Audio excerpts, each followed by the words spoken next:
Florida, the land millions once dreamed of as their final safe haven, is now home to tens of thousands with no roof, no shelter, no peace. As of 2025, more than 31,000 Floridians, one in every four of them over 55, are sleeping in cars, under bridges, or in makeshift camps. And while they fight for survival in silence, President Trump signs what he proudly calls a big, beautiful bill, a sweeping domestic law slashing Medicaid and social aid to fund border walls, mass deportations, and a military buildup. Billions flow into concrete barriers and weapons, while those who built this nation's communities shiver in the dark.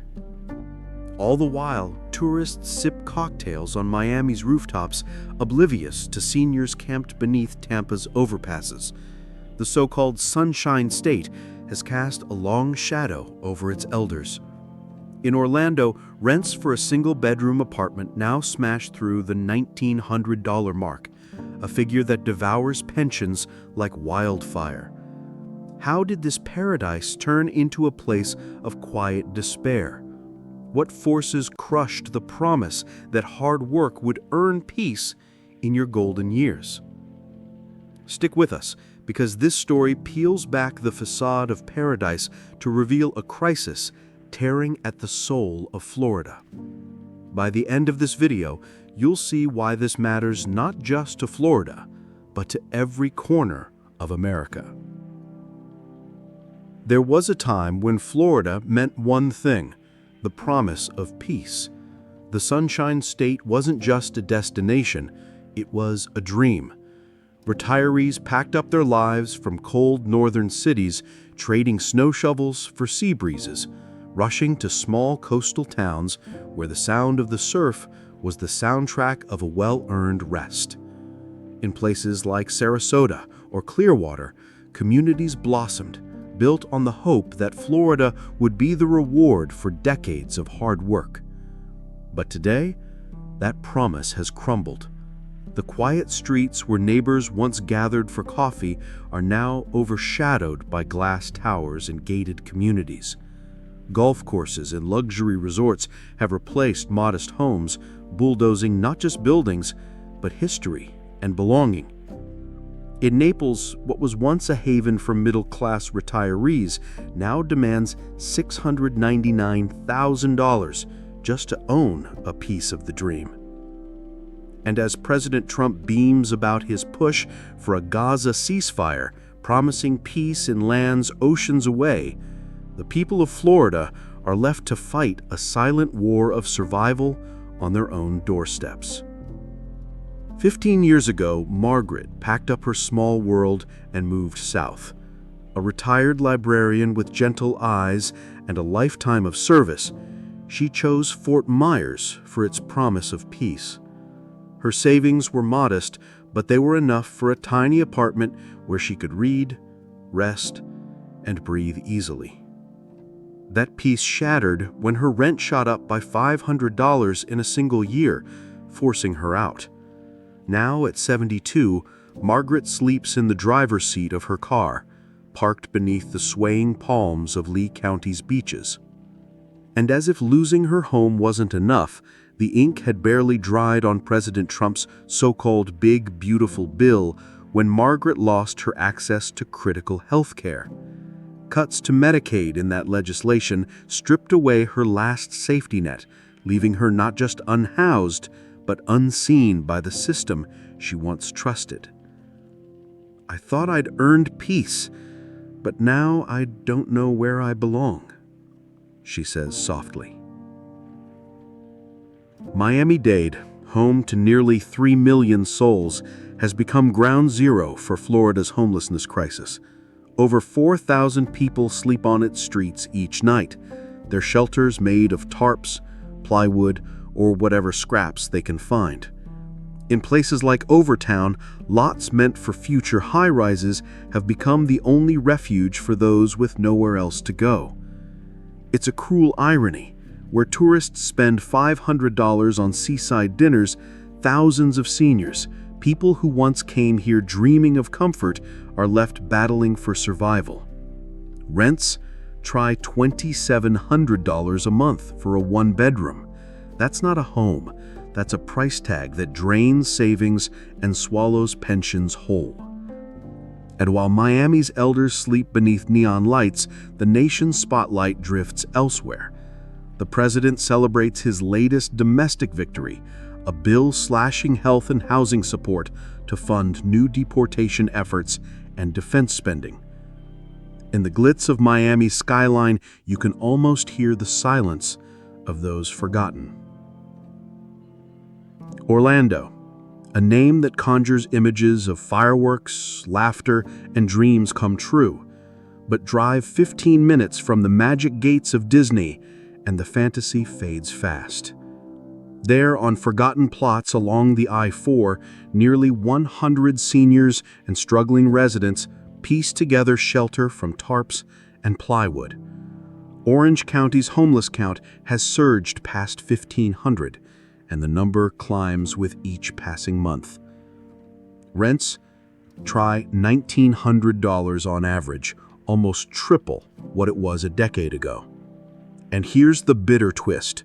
While Trump fumbled in talks with Putin, failing to broker a Ukraine ceasefire that consumed time, headlines, and resources, Orlando's elders sleep in tents within sight of the happiest place on earth. Many of these people once served Orlando's tourists, working hotel front desks, cooking in restaurants, and keeping the theme parks running. Now replaced or too weary to work, they're invisible in a city built on fantasy. Beneath the glow of downtown Orlando, Clara keeps vigil. A small tent near Lake Eola is all she has left after her job at a theme park gift shop disappeared. Her hours were cut, her savings drained, and the apartment she once called home slipped away. Inside that tent, Clara holds a single photo close, her daughter's smile frozen in time. "This keeps me going," she says, voice steady against the night's chill.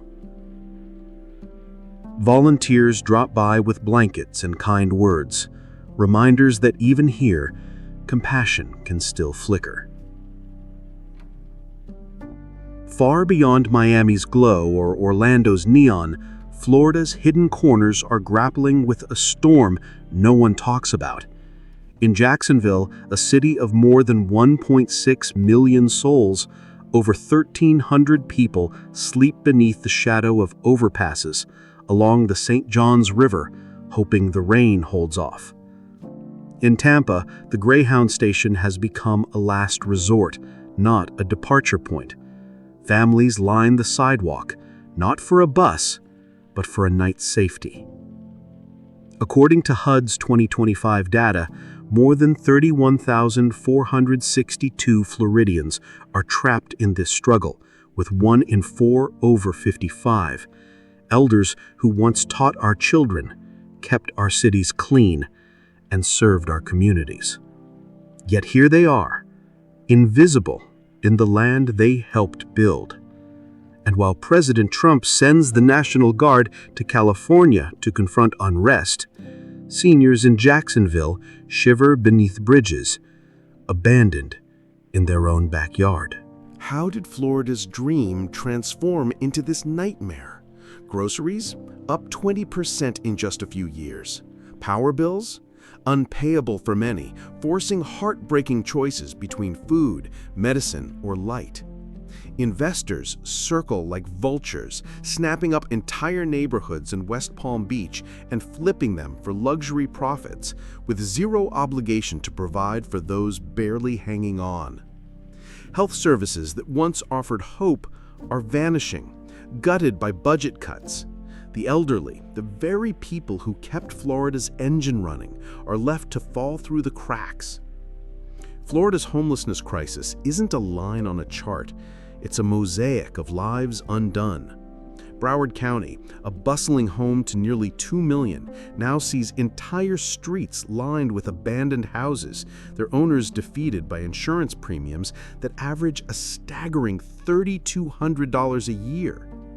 In Clearwater, small businesses close shop, unable to survive as customers disappear beneath the weight of $1,800 monthly rents. Under Gainesville's bridges, seniors cling to plastic bags holding what's left of a lifetime, sheltering from sudden storms that feel like the world itself turning against them.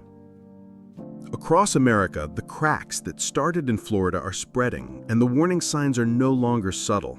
Entire neighborhoods once alive with promise now echo with the sound of belongings being packed into cars, of families retreating from homes they can no longer afford. From coastal towns to inland suburbs, the same uneasy truth is settling in. What happened in Florida isn't staying in Florida. As tents rise in forgotten corners, as the middle class clings to the edge, leaders in Washington chase headlines abroad. Trump's failed bid to broker peace with Putin, once hailed as a potential turning point, has become another symbol of wasted effort. While cameras followed his diplomatic dance, the tent cities multiplied from Florida's palm-lined avenues to the cold streets of northern cities. The energy poured into distant negotiations brought no relief to Americans losing their footing at home. The American dream, once defined by a home with a yard and a future secured by hard work, is crumbling beneath the weight of soaring costs and shrinking support systems. Tent cities rise where playgrounds once stood.